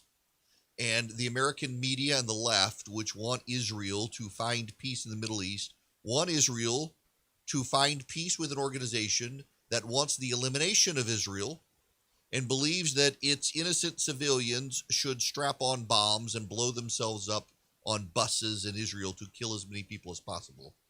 That is what Israel is dealing with. They are dealing with an international press that is hostile to Israel because they have been polluted with the 1960s era ideas that Israelis are a bunch of white colonizers who have come from Europe to take over the Middle East and subjugate dark-skinned people. It was the precursor to critical theory was the anti-Semitism of the American left. Israel wants nothing more than to have peace. You can't get peace with terrorists. You just can't. If Hamas and the Palestinians want peace, Hamas and the Palestinians need to stop blowing up themselves and launching rockets to kill Israelis. It's that simple. It really is that simple. This really is not a complex issue. Yet for the American media, it is. Because the American media and the left, and by the way, I should note there are a number of ethnically Jewish people on the left who agree, because their Jewishness is an ethnicity. It is not a religious belief. They are fully of the left. They are totally American, and that they have no ideological or historic ties to Israel. They have embraced left-wing indoctrination, and they, like the rest of the left, are people who say Israel should negotiate with terrorists. And the media trots these people out and they say, well, I'm Jewish and I think Israel is on the wrong here or in the wrong here. Well, okay, yeah, you're Jewish, but you have no, you don't actually have a relationship there in some degree. The Israelis are a people who live surrounded by people who want them dead, and they have prevailed and they have persisted and they will accept peace. But it's really freaking hard to have peace with a bunch of people who believe it's A-okay to strap a bomb on themselves and go blow up a bus full of Israeli citizens or launch 3,500 missiles, rockets, knowing that the media is going to be on their side and give them a pass for whatever they do. Israel is not going to win the propaganda campaign in the media, but they damn sure are going to win the war, and we should be thankful that they will. We do not want Hamas emboldened.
It is Erick Erickson here. Delighted to have you with me. It is the third hour of the program. The phone number is 877-97-ERIC.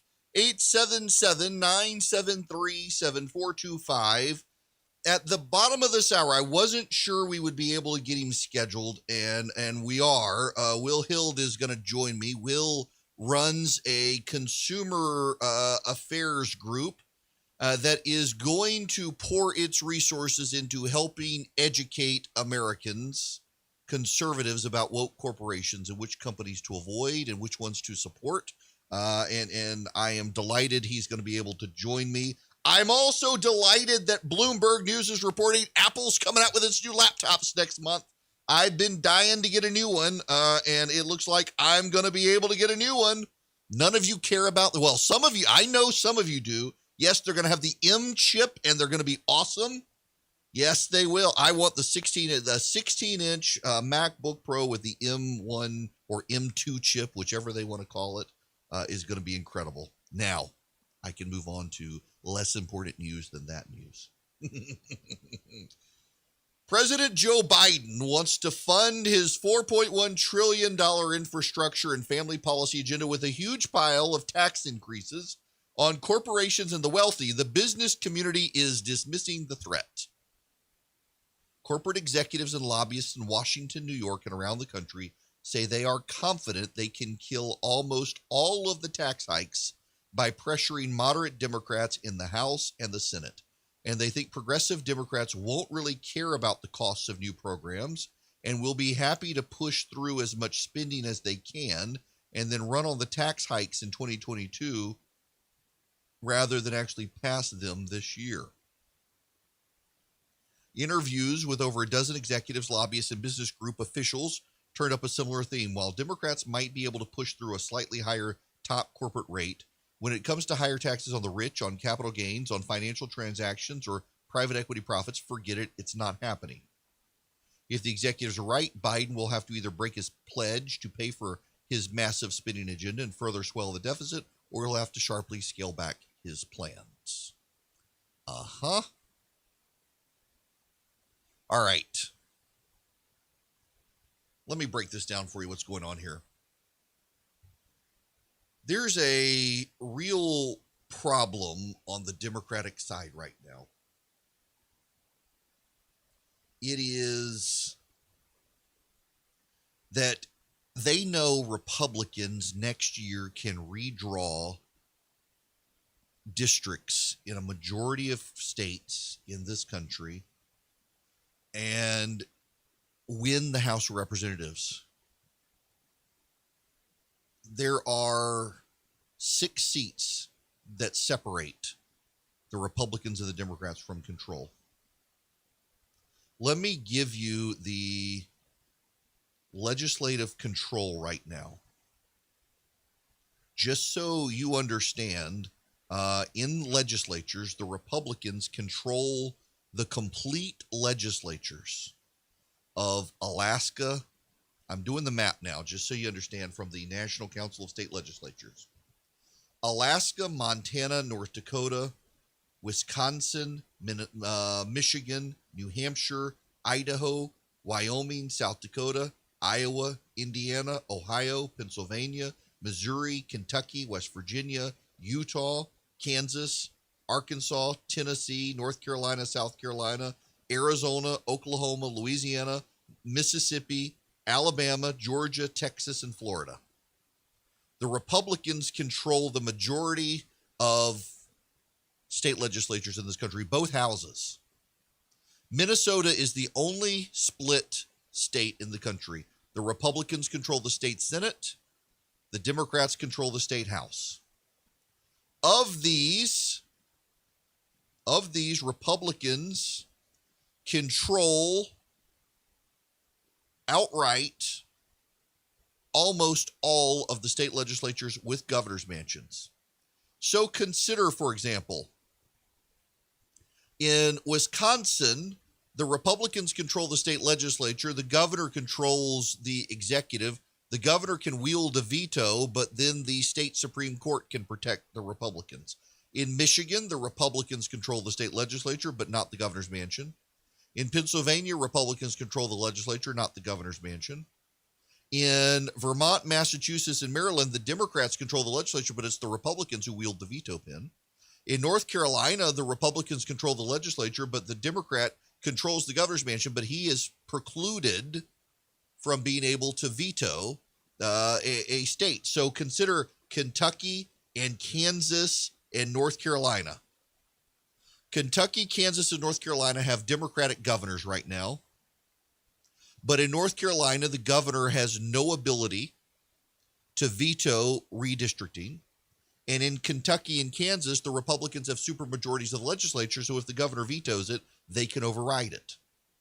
In California and Iowa, redistricting has been outsourced to a nonpartisan panel, the same in Colorado as well, where the Democrats control everything but redistricting.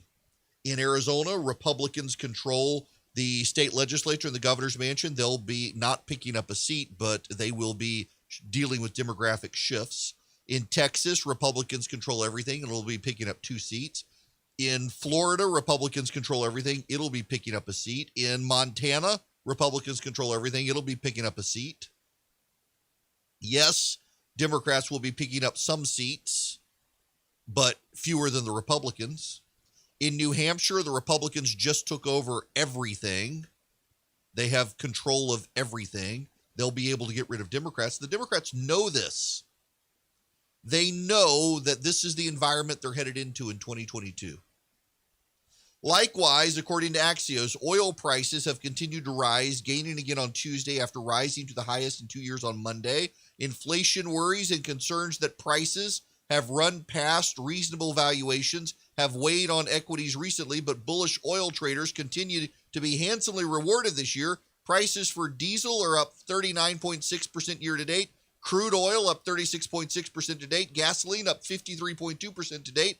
They've all delivered strong returns along with the stock prices for ExxonMobil, Chevron, and Occidental Petroleum. The S&P 500 Energy Index is by far the best performing of the index's 11 sectors. Rising oil prices, though, are a major concern for businesses and a common pain point for consumers, especially in recent weeks. The Democrats head into an election cycle with energy increases, which will cause inflationary prices for consumer and retail prices. And Democrats keep trending on. There is a list the Democrats have put out, or the Republicans have put out, of targeted districts. You know one of the people who's targeted? Alexandria Ocasio-Cortez is being targeted, not by the Republicans. She's being targeted by Democrats in New York. They can't decide whether they, like, she's kind of in the Marjorie Taylor Greene situation. They can't decide should they keep her in the House and draw her a comfortable district, or should they draw her a painful district that forces her out of the House. They're still bitter that she chased off Amazon from New York. They lost it. I mentioned in the first hour of the program today that though Joe Biden won a state like New Hampshire and a state like Georgia, the Republicans will control all the redistricting lines, and the Republicans are looking at causing Democrats to be drawn into districts together to fight while giving Republicans safe and more partisan Republican districts. And their Democrats are going to do the same in places like Maryland, but they can't do that everywhere they would like because, for example, in Massachusetts, they've got a Republican governor. In Maryland, they got a Republican governor, but he's amenable to the Democrats protecting themselves. The Democrats are in a tough reelection fight, in a tough economic fight to come. They keep telling themselves that good times are here. Joe Biden yesterday said that good times are on the way again, that the economy is growing. Pay no attention to the jobs report. It's just an anomaly, and the good times are here. But it's not. And, you know, contrary to what the Democrats would have you believe, their Republicans are actually doing a pretty good job of navigating Donald Trump right now. Harry Etten, I played his audio earlier in the program saying that poor people don't want to go back to work because people not wearing masks. Yeah, maybe he should stay in his lane. And in his lane, he's a pretty good political statistician. The House Republicans' move to remove Liz Cheney from her leadership post is widely seen as the latest move to placate the base at the risk of alienating the center of the electorate.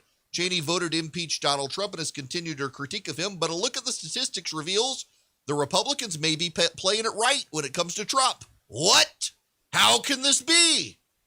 The belief that Republicans should not try to placate Trump or his supporters comes down to the fact he's unpopular and lost the presidential election. That said, there's little sign Trump is even on the minds of most voters these days. He's not on Twitter.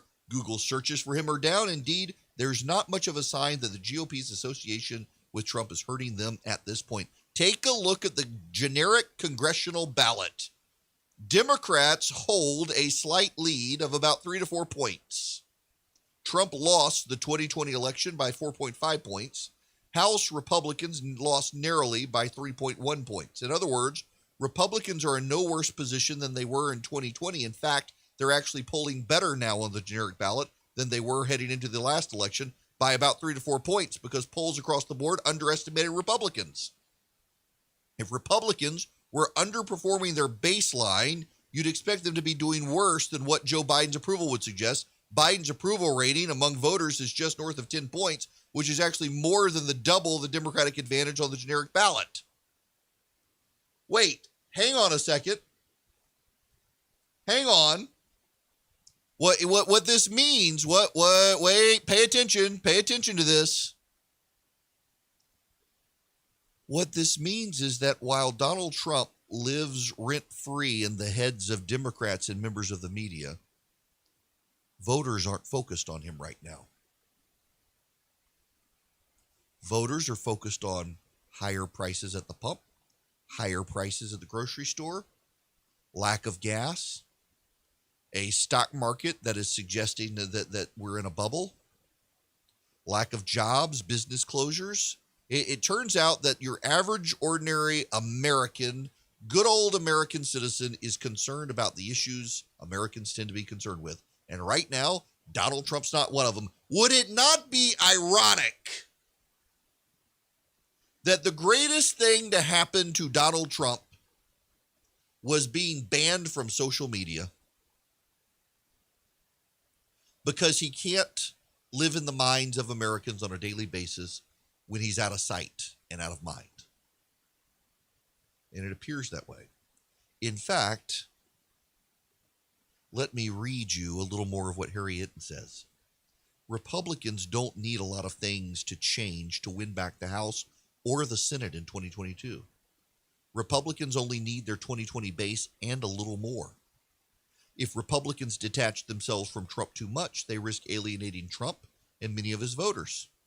We know from Pew Research that a majority of Republicans don't want the party to be accepting of elected officials who openly criticize him. We also know from Pew that nearly 2/3 of Republicans don't want the party to accept elected officials who voted to impeach Trump. Trump has sway in the party. But for your average voter who cares about their pocketbook issues, Donald Trump isn't on their mind right now. He's nowhere to be seen in public, and that actually helps the GOP. Donald Trump around helps Republicans draw their base. Donald Trump off social media helps Republicans draw independent voters who don't like his mean tweets. And the economy helps them draw everyone else. And the rich have decided the Democrats aren't going to tax them anymore, but they may drive up spending even more, try to use reconciliation, and that alienates independent voters who see it all as helping the rich. That all helps the Republican Party. Every time the Republicans get wiped out, the media rushes to tell us it's the end of the GOP. And actually, usually it's the start of a resurgence, in large part because the media underestimates the GOP constantly, just out of bias. News and in-depth analysis from Erick.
25. Hi there, it is Erick Erickson here. The phone number is what? 877-97-ERIC, 877-973-7425. I have a growing base of fans of Eden Pure and their filterless air purifier. It really is a great product. You know, at this time of year, we've got mold and mildew, we got bacteria, we got pollen, moisture in the air in the spring. Your house can smell a little musty. The Eden Pure Thunderstorm Air Purifier is guaranteed to kill and prevent the spread of mold, mildew, and fungus, including black mold. Guaranteed. And you can get 3 of them and save $200 right now by going to EdenPureDeals.com. You will see my name on the front of that website. You click Erick Erickson, and you will see 3 for the price of $387. But wait, there's more. When you go to checkout with your 3 Eden Pure Thunderstorm Air Purifiers for $387, at checkout, you'll see a checkout code box. And you put in Erick, E-R-I-C-K, and guess what? You will save $200. You will see the price go down to $187. The Eden Pure Air Thunderstorm Air Purifier, it's a great little package. It packs a wallop. It cleans the air, gets rid of the odors, gets rid of the mildew, gets rid of the mold, cleans up the air. You need one, particularly if you're in the South where I am. My goodness, particularly this time of year. You go to EdenPureDeals.com, EdenPureDeals.com. You click my name. You put it in you check out with your 3 Eden Pure Thunderstorm, and then you use my name at checkout, E-R-I-C-K, and you're going to save $200, and you'll get free shipping. EdenPureDeals.com. Now, I'm trying to oh yes, with Will coming up, I want to talk about this now. There is some good news, bad news. It turns out American restaurants were not as wiped out as people first feared. Some people predicted about 75% of independent restaurants in the nation closing. The National Restaurant Association says that 90,000 restaurants closed. That's less than 14% of the country's restaurants. But now here's the thing: that is not just that's independent restaurants. I do believe we're not talking about chains here, so that's still a big deal. That's still disastrous compared when 50,000 restaurants typically shutter in a year. So you're definitely up from 50 to 90,000. Overwhelmingly small independent restaurants are the ones that are punished. And, you know, the new problem for these restaurants is staffing shortages. This is from Bloomberg News. The news isn't all good for restaurants. Even though owners saw improvement, eating and drinking sales for April 2021 was down $1.3 billion or 2% from sales of $66.2 billion in February 2020 at the start of the pandemic. The restaurant industry group's monthly sales and jobs reports estimate that for the last 14 months, the restaurant and food service industry sales are currently $290 billion lower than expected pre-pandemic levels. Additionally, staffing shortages could hobble business as dining rooms continue to fill up. Restaurants are currently down 1.7 million jobs. In New York City, where 5,000 out of 24,000 restaurants closed, there are 140,000 fewer jobs than before the pandemic. Let me put this to you another way. There are 5,000 fewer restaurants in New York. All of the staff who worked in those restaurants are freed up, and yet there are still 140,000 fewer jobs. That's incredible. There are 1.7 million jobs that need to be filled nationwide. There are 140,000 restaurant industry jobs in New York City alone that need to be filled, and there is no one there to fill them, even though 5,000 restaurants are closed. People are sitting on the sidelines. And more Democrats are starting to realize this is not a good sign for recovery. when, it turns out, as Milton Friedman has always said, whatever the government subsidizes, you get more of. The government has chosen to subsidize unemployment in the United States, and so we've got more unemployment. It is predictable, just basic economics in this country. And the Democrats do not care. And restaurants need all the help they can get right now. If you can eat out, eat local, do it, because they still need your help even as they're reopening. It's absurd.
Hello and welcome. It is Erick Erickson here, the Erick Erickson Show. The phone number is 877-97-ERIC, 877-973-7425. A lot of you have been asking me where you can go to find out more about corporations going woke and what we can do about it.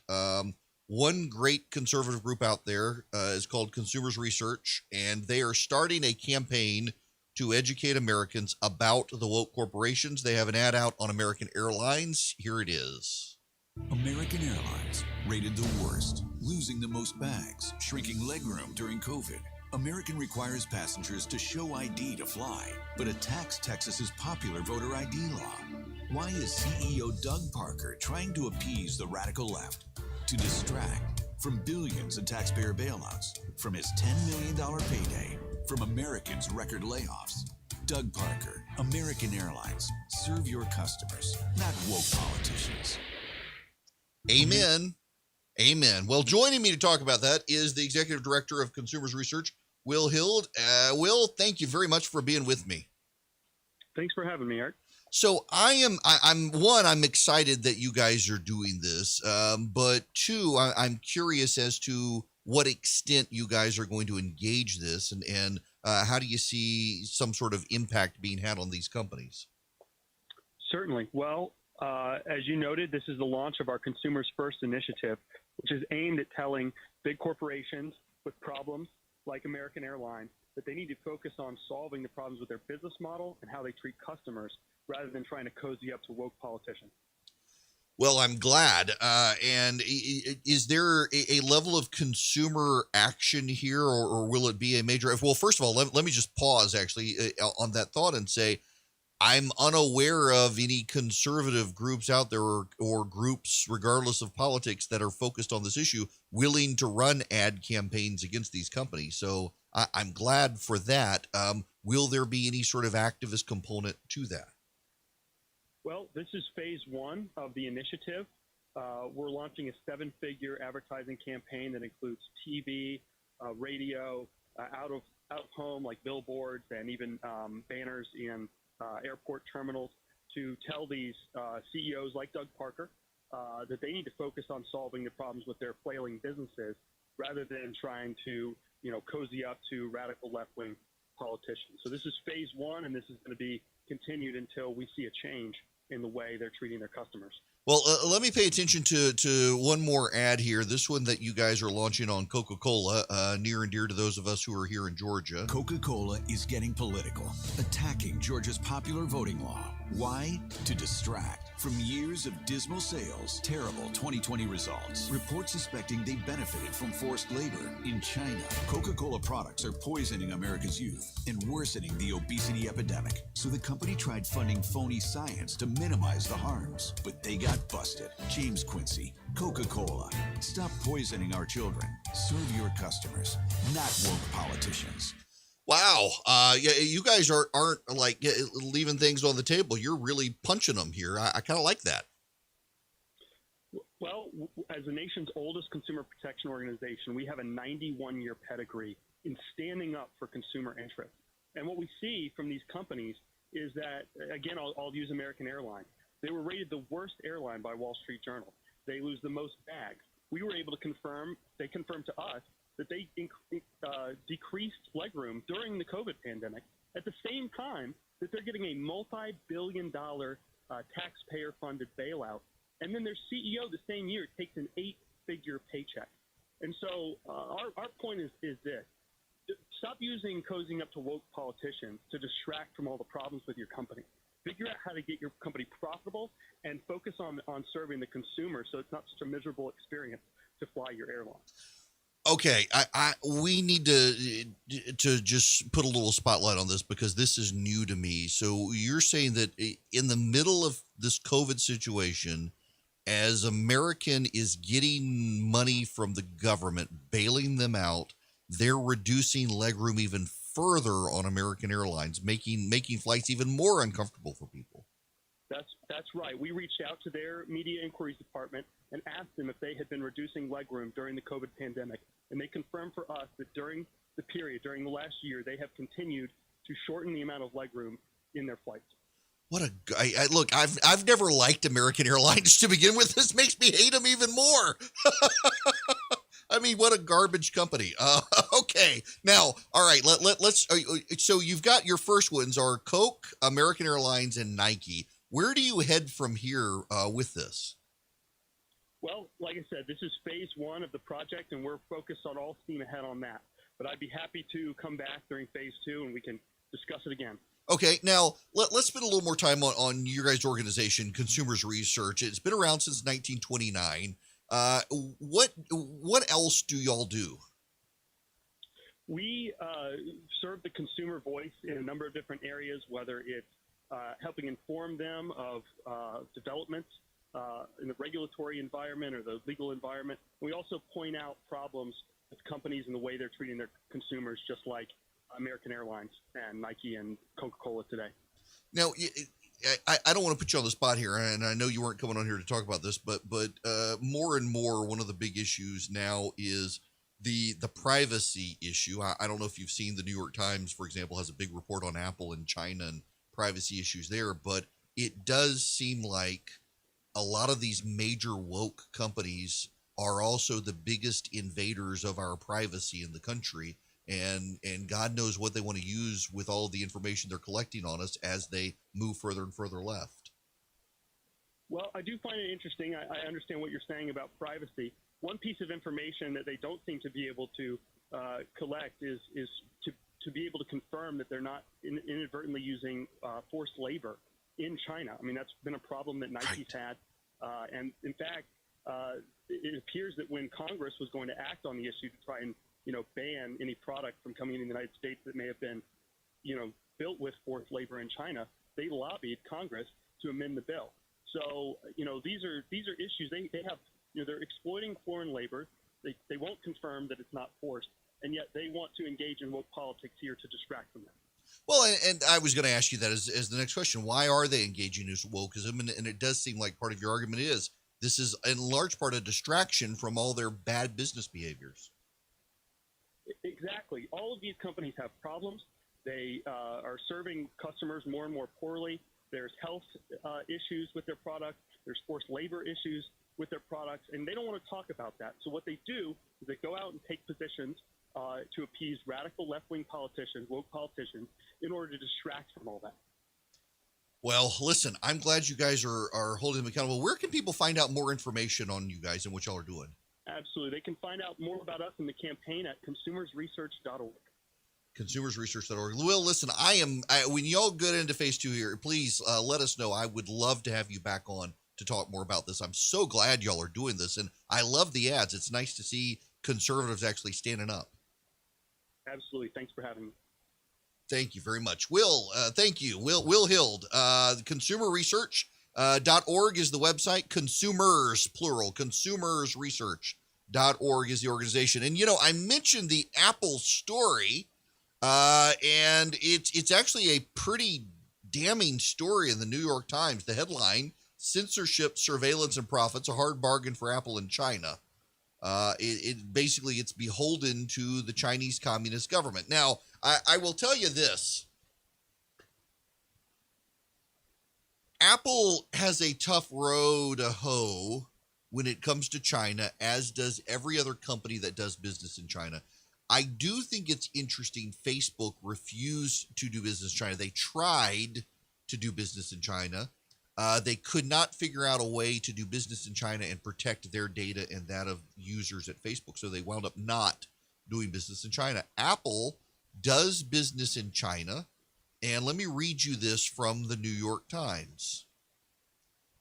Tim Cook, Apple's chief executive, has said data of Chinese customers on computer servers is safe. But at Apple's data center in Guiyang, which Apple hoped would be completed by next month, and another in the Inner Mongolia region, Apple has ceded control to the Chinese government. Chinese state employees physically manage the computers. Apple abandoned the encryption technology it used elsewhere after China would not allow it. And the digital keys that unlock information on those computers are stored in the data centers they're meant to secure. internal Apple documents reviewed by the New York Times, interviews with 17 current and former Apple employees and 4 security experts, and new filings made in a court case in the United States last week provide rare insights into the compromises Tim Cook has made to do business in China. They offer an extensive inside look, many aspects of which have never been reported before, and how Apple has given in to escalating demands from the Chinese authorities. 2 decades ago, as Apple's operations chief, Mr. Cook spearheaded the company's entrance into China, a move that helped make Apple the most valuable company in the world and made him the heir apparent to Steve Jobs. Apple now assembles nearly all of its products and earns a fifth of its revenue in the China region. But just as Mr. Cook figured out how to make China work for Apple, China is making Apple work for the Chinese government. Apple loves to talk about privacy. In fact, I want you to know I love Apple products. I have on my desk at this moment, I have my iPhone, I have my AirPod Pro, I have my MacBook Pro, I've got my Apple Watch, and I've got an iPad. My house is 100% Apple products. If Apple made other products, I'm sure I would buy those products as well. They are well made. Apple genuinely does, in this country, protect my privacy more than any other company. They are a target of outside companies because of their commitment to privacy in this country, but Apple is also hypocritical. Apple uses slave labor in China. It has tried to clean up. It has certified that it does not. And occasionally we get evidence that, in fact, Apple does, despite its best intentions, it does use forced labor in China. Apple does better than Nike and other companies. It regularly tries to patrol it, but it's no pure company. Apple allows the Chinese to surveil their citizens and has given in because Apple wants money. Apple could not be the wealthiest company on planet Earth if Apple did not do business in China. You can't serve God and money, and Apple is never going to serve God because it is a secular, atheist-leaning company. It does have some Christians embedded in the company, some at very senior levels of the company, I might add. But overall, Apple is a woke company under Tim Cook, who is openly gay now, an Auburn grad, a very nice guy, by the way, very nice guy. But Cook is very committed to social justice causes on the left, including Alphabet Gang rights, he himself being gay. I think he's the only openly gay CEO in America. He wears his heart on his sleeve. I disagree with Tim Cook. I don't hate Tim Cook. Tim Cook and I see the world differently.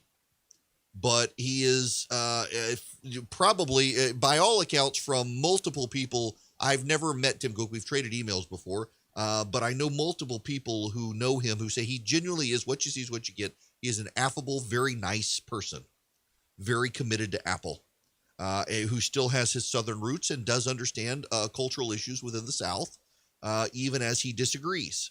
But Tim Cook has made a bet in China. And now the bills are coming due for Apple.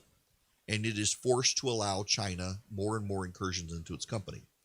There is a plan, allegedly, to extricate Apple from China.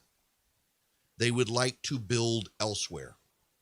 The problem is that it is harder and harder for Apple to leave China. They have taken great leverage over China, and its R&D centers in China make Apple more a Chinese company than an American company.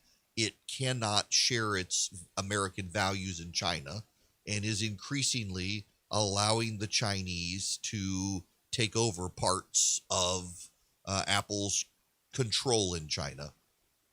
There is a professor, Doug Guthrie. He was the departing dean of George Washington University Business School, who was hired by Apple to help the company navigate China. I want to read you this. For Chinese authorities, this is no longer about how much money are you pouring into China. It's about what are you giving back. Mr. Guthrie delivered his warning to Mr. Cook's top deputies, including Phil Schiller, the longtime marketing chief, Eddie Q, the head of internal software and services, Lisa Jackson, the company's government affairs chief, and Jeff Williams, its operating chief, who is widely viewed as Mr. Cook's right-hand man. As Mr. Guthrie was delivering his warning, Apple set about keeping the Chinese government happy. Part of that effort was new research and development centers in China. But those R&D centers complicated Apple's image as a California company. At a summit for its new Chinese engineers and designers, Apple showed a video that ended with a phrase that Apple had been inscribing on the back of iPhones for years: designed by Apple in California. The Chinese employees were angered, according to Mr. Guthrie and another person in the room. If the products were designed in California, they shouted, then what are they doing in China? The statement was deeply offensive to them. They were just furious, Mr. Guthrie said, who left Apple in 2019. The next iPhone did not include the phrase.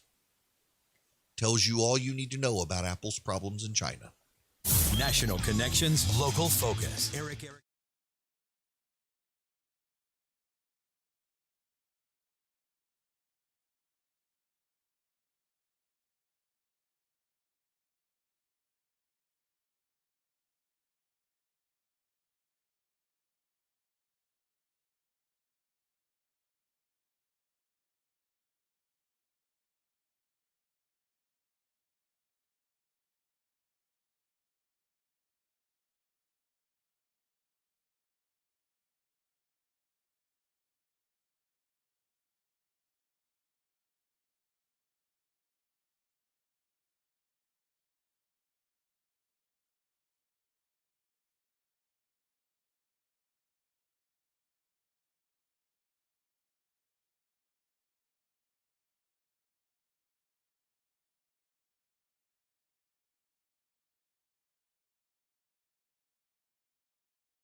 Hello there.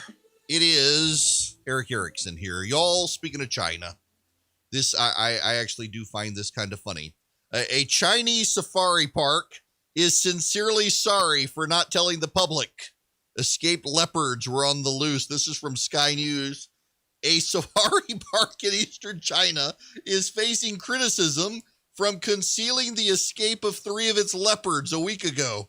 2 of the animals from the Hangzhou Safari Park have been captured, but the 3rd is still missing, according to the Global Times. The safari park reported the missing leopards and alerted the public on Saturday, but villagers reported seeing the animals as early as the 1st of May. It's unclear how they managed to escape. Efforts to capture the last leopard were ongoing as of Sunday night. Those searching for the animals were using equipment such as drones and hunting dogs. The leopard was spotted by a drone on Sunday, but fled when people attempted to approach it. The delay in announcing the escape sparked criticism from the park that it had put people at risk, especially since the leopards at large were over China's 5-day Labor Day holiday where hordes of tourists were visiting Hangzhou. Wild leopards roaming the city, and they didn't tell anybody. It's like the guy in Houston with the tiger. They found the tiger. You know what? Was it last week in Houston? people were driving through a neighborhood and there was a tiger on the loose in a neighborhood roaming a front yard. And now this in China. Also in China, there are growing calls to boycott the Winter Olympics in Beijing. Groups alleging human rights abuses against minorities in China are calling for a full-blown boycott of the 2022 Winter Olympics in Beijing, a move likely to ratchet up pressure on the International Olympic Committee. A coalition representing Uyghurs, Tibetans, residents of Hong Kong, and others issued a statement Monday calling for the boycott, eschewing lesser measures that have been floated, such as diplomatic boycotts and further negotiations. The Beijing Games are set to open February 4th, 6 months after the postponed Summer Olympics in Tokyo are set to end. Rights groups have met several times in the past year with the IOC, asking that the games be removed from China. Tetong is one of those people, Zumrate Tekong, who was detained and deported from China in 2007, a year before the Beijing Summer Olympics, for leading a campaign for Tibet. Now, I got a buddy of mine. I don't have enough time to get him on the phone here to talk about this. He competed for the Olympics a number of years ago, lives up in Gainesville, Georgia. Actually just announced he's running for city council in Gainesville. And he has strong opinions on boycotting the games. And I may wind up disagreeing with him on this. Because while I recognize the effort put in by the athletes and the time put in, the commitment put in, the idea of giving international, I mean, what Beijing wants these games to be is they've had a summer games, now they want a winter games. They want to signify that they're a global superpower.